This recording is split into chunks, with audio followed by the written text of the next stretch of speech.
बंगालच्या उपसागरात तयार झालेलं मोन्था हे चक्रीवादळ आता तीव्र होत चाललंय। हे वादळ उद्या आंध्र प्रदेशच्या किनाऱ्यावर धडकण्याची शक्यता हवामान खात्यानं वर्तवली आहे। 110 किलोमीटर प्रति तास वेगानं वारे वाहण्याचा आणि मुसळधार पावसाचा इशाराही देण्यात आलाय। त्यामुळे आंध्र प्रदेश, ओडिशा आणि तामिळनाडूसह एकूण 23 जिल्ह्यांमध्ये रेड अलर्ट जारी करण्यात आलाय। मच्छीमारांना समुद्रात न जाण्याचा इशाराही दिला गेलाय आणि या वादळाचा परिणाम कर्नाटकमध्ये देखील दिसणार असून बंगळुरू, बेळगाव, धारवाड, हावेरी आणि इतर किनारपट्टी भागांमध्ये पुढील 3 दिवस मुसळधार पावसाचा अंदाज वर्तवण्यात आलाय। त्यामुळे अनेक भागात येलो अलर्ट देखील जारी करण्यात आलाय।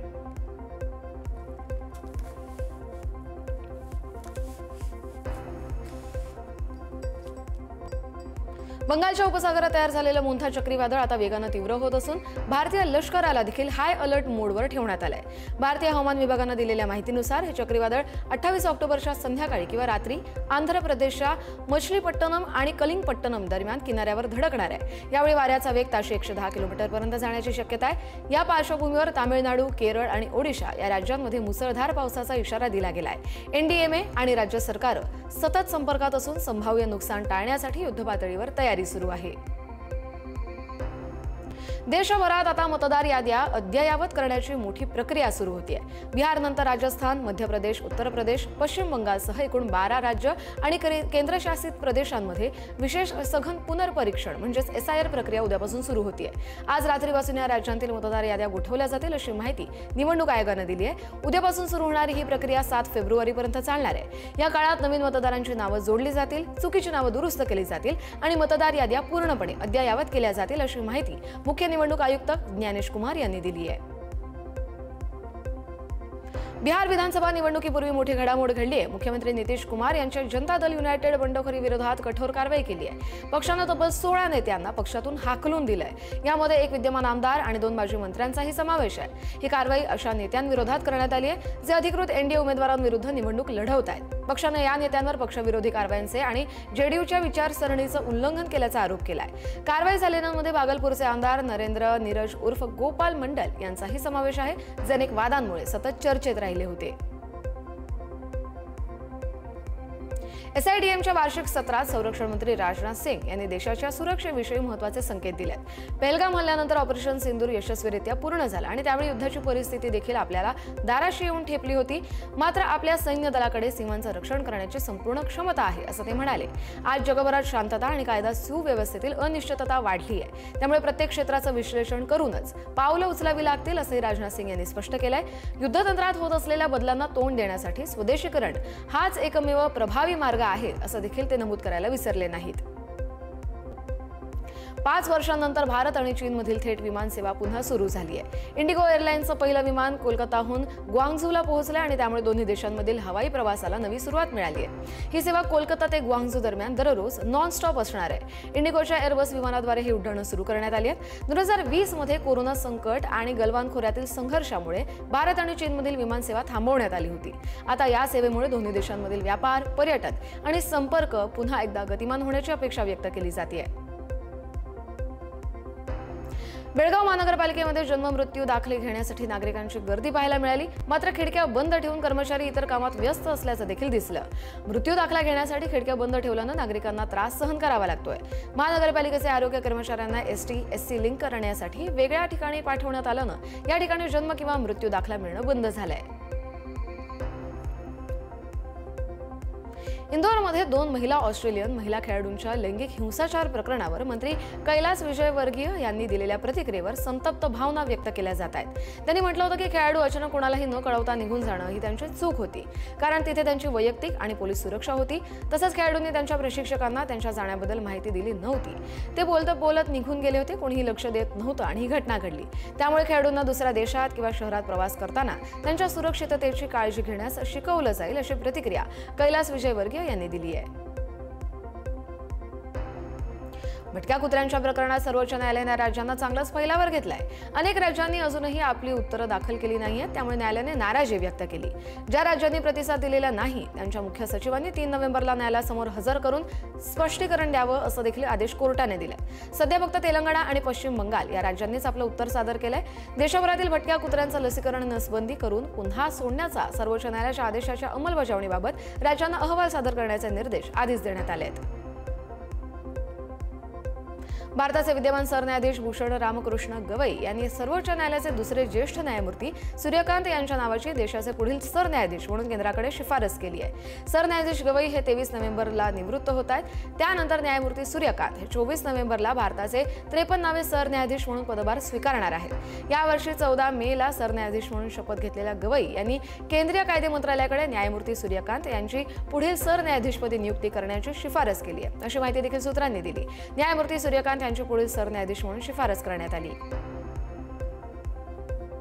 दिल्लीतील इंदिरा गांधी आंतरराष्ट्रीय विमानतळावर सीमा शुल्क अधिकाऱ्यांनी मोठी कारवाई केली आहे। बँकॉकहून फ्लाईट क्रमांक 6E1054 न आलेल्या भारतीय प्रवाशाला ग्रीन चॅनल ओलांडताच ताब्यात घेण्यात आलं। तपासणी दरम्यान प्रवाशाच्या बॅगेच्या चोर कप्प्यात हिरव्या रंगाचा हायड्रोपोनिक वीड म्हणजेच गांजा सदृश्य पदार्थ मोठ्या प्रमाणात सापडला।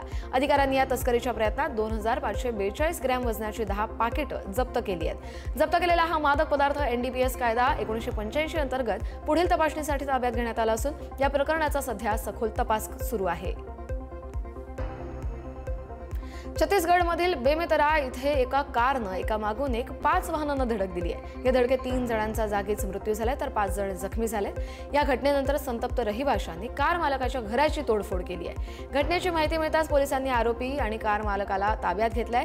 या अपघातात दुचाकी, स्कूटर आणि पिकअपचा समावेश होता। पिकअपमध्ये बसलेल्या एका तरुणाचा जागीच मृत्यू झालाय तर 7 जखमींना जिल्हा रुग्णालयात दाखल करण्यात आलंय। त्यापैकी 2घांचा उपचारादरम्यान मृत्यू झालाय तर 5 जणांवर अजूनही उपचार सुरू आहेत। या अपघातामुळे सगळीकडे संतापाची लाट उसळली आहे। भारतीय बँकिंग क्षेत्रात एक अभिमानास्पद गोष्ट घडली आहे। देशाच्या इतिहासात पहिल्यांदाच थकीत कर्जांचं प्रमाण म्हणजेच NPA 0.5% किंवा त्याहूनही कमी होण्याच्या मार्गावर आहे। सप्टेंबर 2025च्या तिमाहीत बहुतांश सरकारी बँकांचा निव्वळ NPA 0.5%पेक्षा खाली आलाय। 2017-18 मध्ये NPA ची पातळी 11.78% पोहोचली होती, पण 7 वर्षात ही मोठी सुधारणा झाली आहे। PNB आणि इंडियन बँक या बँका आता आर्टिफिशियल इंटेलिजन्सच्या मदतीनं थकीत कर्जांवर नियंत्रण ठेवतात। AI प्रणाली प्रत्येक कर्ज खात्यावर लक्ष ठेवून अधिकाऱ्यांना तात्काळ अलर्टही पाठवते, ज्यामुळे वसुलीची प्रक्रिया जलद झाली आहे। आता सोनं खरेदी करणं आणखी सोपं झालंय। तुम्ही घर बसल्या फक्त 30 सेकंदात डिजिटल सोनं खरेदी करू शकताय। गुगल पे, पेटीएम आणि फोन पे यासारख्या ॲप्सवर UPI द्वारे फक्त 10 रुपयांपासून गुंतवणूक करता येते। हे सोनं 24 कॅरेट शुद्ध असून बँकेच्या तिजोरीत सुरक्षित साठवलेलं असतं। तुम्हाला चोरी, साठवणूक किंवा सुरक्षा याची चिंता करण्याची त्यावेळी काहीच गरज नाही। त्याचबरोबर हे सोनं तुम्ही हवं तेव्हा विकूही शकता किंवा भौतिक नाणं आणि बारमध्ये रूपांतरितही करू शकता। डिजिटल सोनं पारंपरिक सोन्यापेक्षा अधिक सुरक्षित, पारदर्शक आणि सोयीस्कर असल्यामुळे गुंतवणूकदारांमध्ये सध्या त्याची लोकप्रियता झपाट्याने वाढतेय। भारत आता नवा सागरी इतिहास घडवण्यासाठी सज्ज आहे असं म्हणत केंद्रीय गृहमंत्री अमित शहा यांनी मुंबईतल्या इंडिया मॅरिटाईम वीकमध्ये देशाच्या सागरी क्षमतेबद्दल आत्मविश्वास व्यक्त केला। भारताचं भौगोलिक स्थान, लोकशाही स्थिरता आणि नौदल शक्तीमुळे देश इंडो पॅसिफिक आणि ग्लोबल साऊथमधील एक महत्त्वाचा सेतू बनलाय, ज्यामुळे विकास, सुरक्षा आणि पर्यावरण यांना गती मिळत असल्याचंही शहा म्हणाले। पंतप्रधान नरेंद्र मोदी यांच्या नेतृत्वाखाली भारत पुन्हा आपल्या गौरवशाली सागरी परंपरेला नवी दिशा देतोय असं देखील शहांनी प्रतिपादन केलं। या कार्यक्रमाला 100हून अधिक देशांचे प्रतिनिधी उपस्थित होते, ज्यातून भारताचा सागरी वारसा आणि जागतिक भूमिका अधोरेखित झाली। बठिंडा न्यायालयात कंगना रनौत यांनी 2021 मधील मानहानी प्रकरणात हजेरी लावून वृद्ध शेतकरी महिलेकडून माफी मागितली आहे। शेतकरी आंदोलनादरम्यान त्यांनी 87 वर्षीय महिंदर कौर यांच्याबद्दल 100 रुपयांसाठी आंदोलनात सहभागी झाल्याचा उल्लेख करणारा ट्विट केल्याचा आरोप होता। दरम्यान तो गैरसमज होता, माझा कोणाचाही अपमान करण्याचा हेतू नव्हता, अशी प्रतिक्रिया कंगनानं दिली आहे। तसंच ते एक रिट्विट केलेलं मीम होतं असंही तिने म्हटलंय। न्यायालयाने या प्रकरणाची पुढील सुनावणी 24 नोव्हेंबरला निश्चित केली आहे, तर कंगनाने उपस्थितीतून सूट देण्याची मागणी देखील न्यायालयात केली आहे। अयोध्येतील श्री राम मंदिराचं बांधकाम पूर्ण झालं असून मंदिर संकुलात भगवान शिव, गणेश, हनुमान, सूर्यदेव, भगवती अन्नपूर्णा आणि शेषावतार यांना समर्पित 6 मंदिरही उभारण्यात आली आहेत। जटायू आणि गिलहरींच्या मूर्ती तसंच सप्तऋषी आणि संत तुलसीदास यांच्या मंदिराचं कामही पूर्ण झालंय। राम मंदिराच्या शिखरावर 25 नोव्हेंबरला 22 फूट उंच धर्मध्वज फडकवला जाणार आहे। या भव्य समारंभाला पंतप्रधान नरेंद्र मोदी आणि राष्ट्रीय स्वयंसेवक संघाचे सरसंघचालक मोहन भागवत उपस्थित राहणार आहेत। सध्या दररोज सुमारे 70,000 भाविक दर्शनासाठी अयोध्येत असल्याची देखील माहिती आहे। नवी दिल्लीत छठ पूजेसाठी शहरातील विविध घाटांवर हजारो भाविकांची होणारी संभाव्य गर्दी लक्षात घेता दिल्ली वाहतूक पोलिसांनी येत्या 2 दिवसांसाठी शहराच्या अनेक भागांमध्ये वाहतूक निर्बंध आणि मार्गांमध्ये बदल लागू केले आहेत। प्रमुख छठ घाट लागून असलेल्या रस्त्यांवर वाहतूक कोंडी होण्याची दाट शक्यता आहे। त्यामुळे नागरिकांनी घाटांजवळ जाणं टाळावं आणि शक्य असल्यास सार्वजनिक वाहतूक व्यवस्थेचा विशेषतः दिल्ली मेट्रोचा वापर करावा असं आवाहन करण्यात आलंय। दिल्लीतील गांधीनगर, गीता कॉलनी जवळ आणि शास्त्री पार्क जवळच्या घाटांवर 45,000हून अधिक भाविक जमण्याची शक्यता आहे। टीव्हीकेचे प्रमुख विजय यांनी करूर चेंगराचेंगरीतील बळींच्या कुटुंबियांची भेट घेतली आहे। चेंगराचेंगरीच्या घटनेला 1 वर्ष पूर्ण झाल्यानं विजय यांनी कुटुंबियांची भेट घेत सांत्वन केलं। अभिनेता विजयनं प्रत्येक कुटुंबाला वैयक्तिकरित्या भेटून त्यांच्या चिंता ऐकून घेतल्या। ही भेट बंद दाराआड झाली।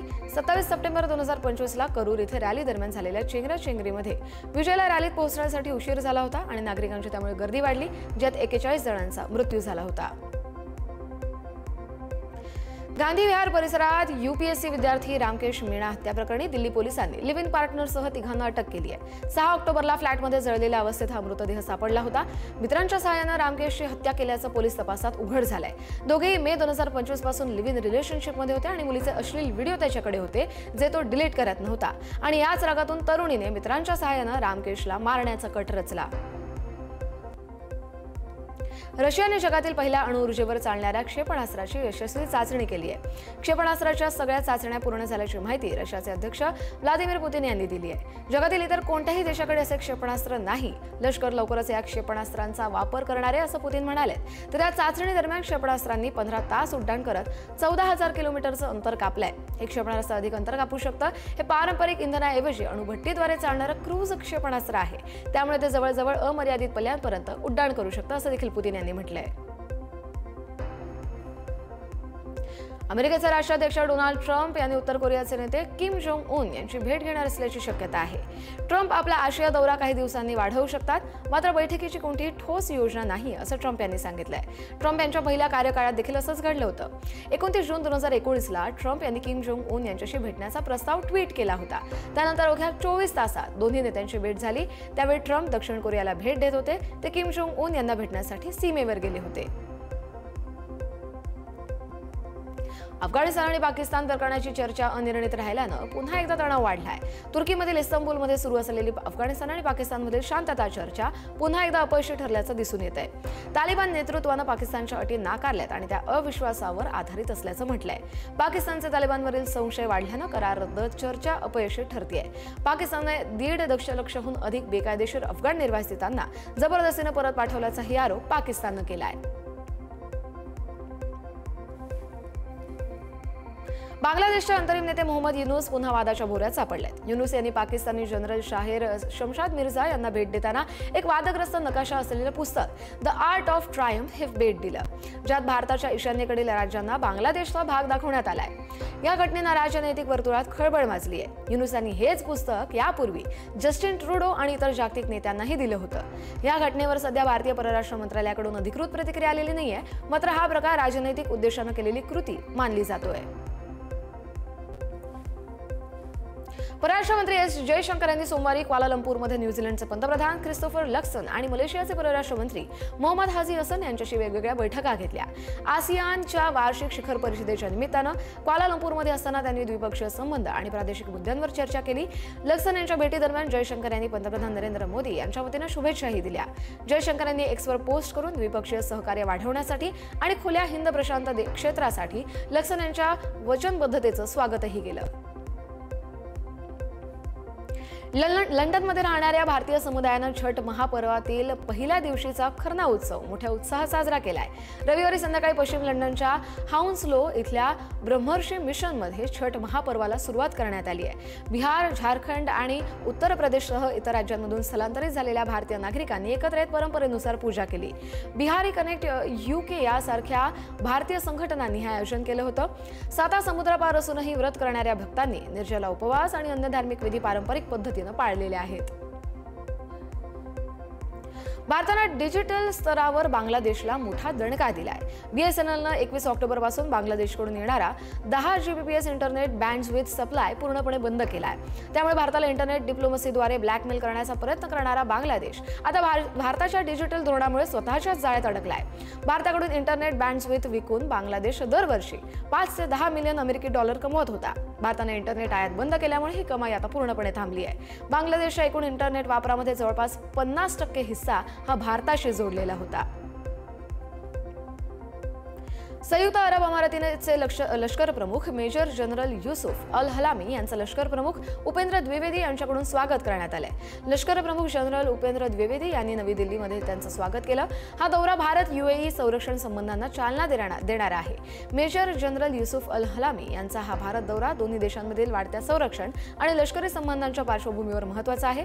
त्यामुळे दोन्ही देशांच्या संबंधांसाठी हा दौरा महत्त्वाचा ठरतोय।